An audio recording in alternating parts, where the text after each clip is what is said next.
सबको जय सम्राट, जय दादा चंद्रगुप्त मौर्य।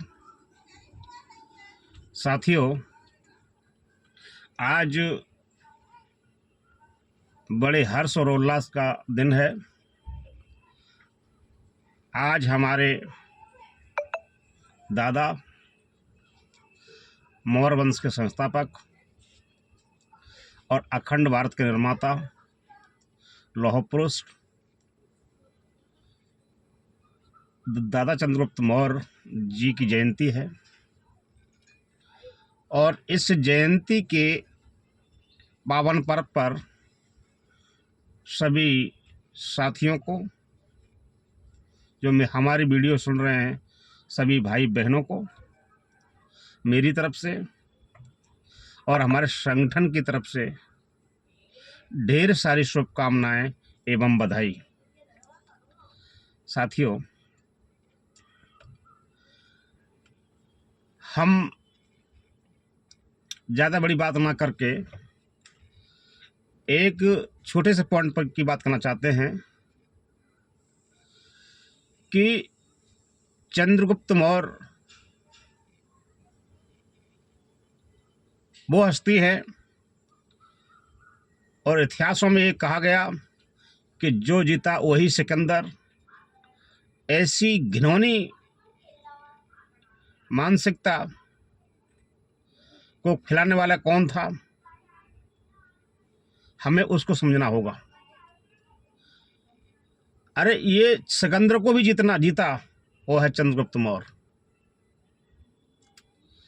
चंद्रगुप्त मौर्य जो हमारे वंशज हैं, हम उनके वंशज हैं, वो हमारे पूर्वज हैं। और कुछ लोग हैं, आज मुट्ठी भर लोग हमें और पूरे देश को ये सपना दिखा रहे हैं कि हम विश्व गुरु बनाएंगे, हम इस देश को सोने की चिड़िया बनाएंगे। तो मैं उन लोगों से कह देना चाहता हूँ, सोने की चिड़िया और विश्व गुरु ये उन वंशजों के समय था। ये भारत देश हमारे पूर्वजों के समय था और उनके वंशज आज भी जिंदा हैं। और ये कोई बड़ी बात नहीं है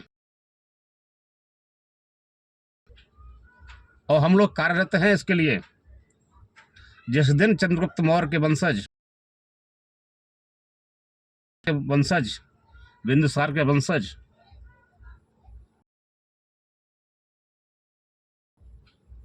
तो वही दृष्टिकोण और फिर से सोने की चिड़िया बनेगा।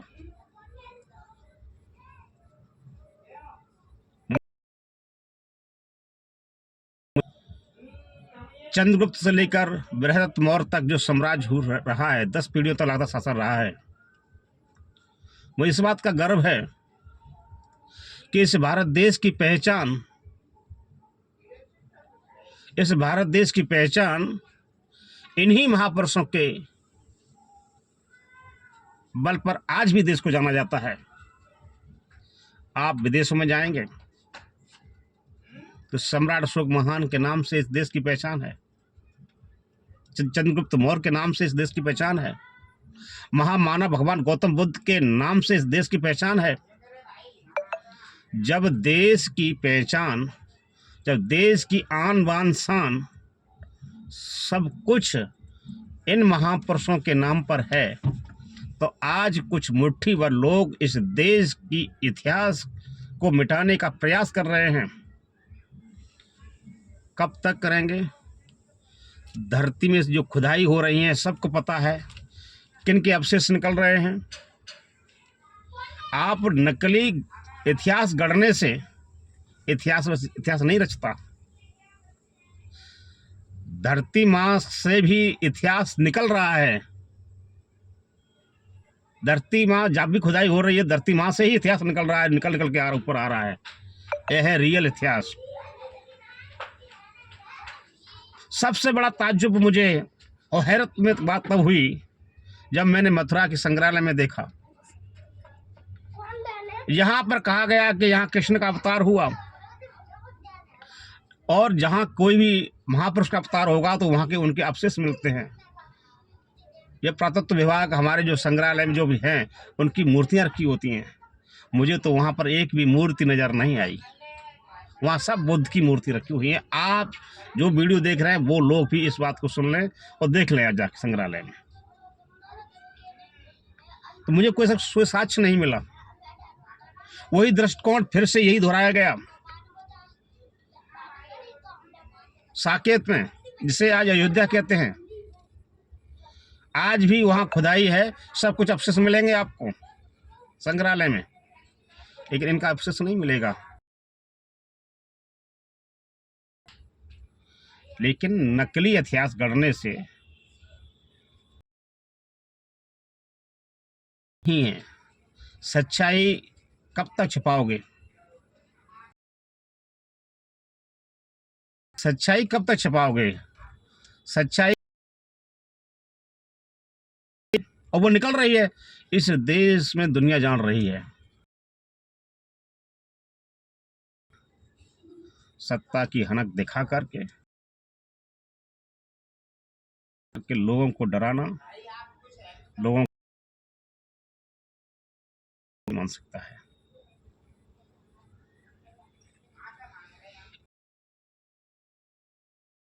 है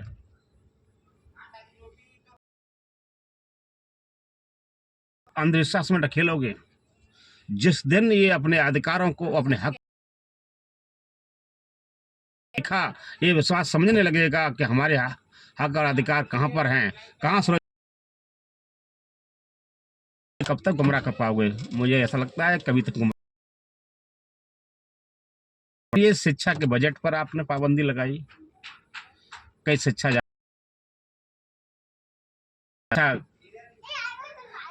वो शेरनी शिक्षा में ज़्यादा पढ़ेंगे तो शिक्षा सवालों को जन्म देती है,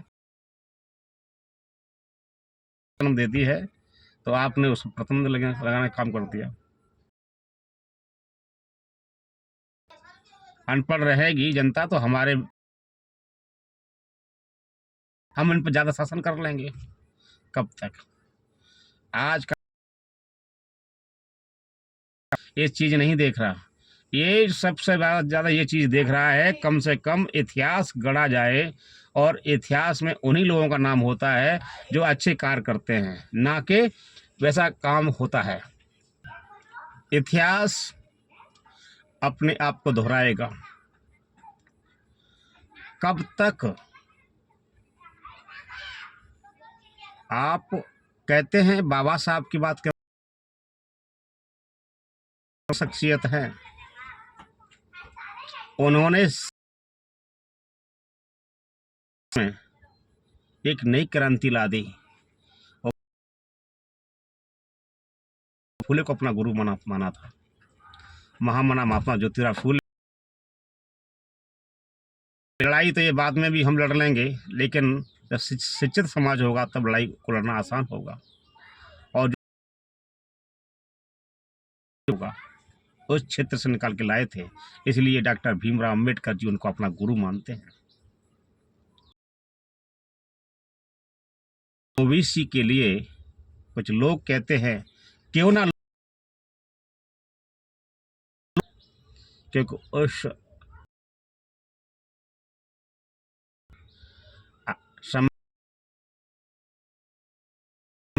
और संविधान के आर्टिकल 15 उस ओबीसी वर्ग की उन्नति के लिए पढ़े लिखे लोग होंगे